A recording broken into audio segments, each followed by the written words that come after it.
Hi guys, welcome to this video. I'm Prashant, I'm the founder of Word Pandit, and I'm bringing this series of videos to you wherein I explain previous year CAT questions. We've got a CAT 2017 question here today.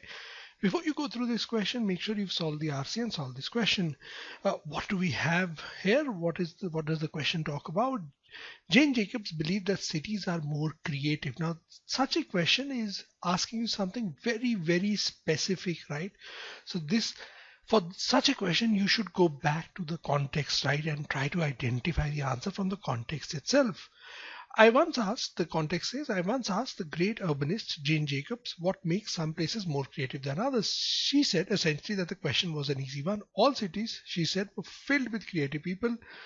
That's a default state as people. But some cities had more than their shares of leaders, people, and institutions that blocked out that creativity. So there were some negative people, leaders, peoples, institutions that were blocking that creativity, right?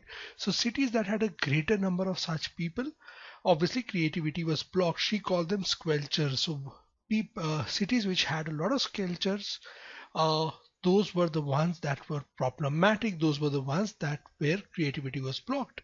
Now, what is going to be the opposite of this? Opposite of this is going to be cities where there are leaders and institutions that do not block creativity, right? The only parameters here for Jane Jacobs are leaders, people, and institutions that block creativity. The opposite of this is people, institutions, and leaders who do not block creativity. Obviously, those are the cities that are going to be more creative. Hence, the answer is option number C. Cities that are more creative have to struggle to retain their creativity. We don't know that the concept of struggle is not mentioned here. Have to squelch unproductive people and promote creative ones. There is no such comparison between creative and unproductive people in this context.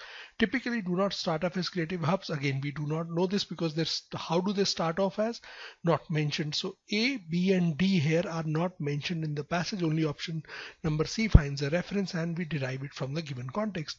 Hopefully so you are clear with this question now. Thank you very much for watching this video and happy learning.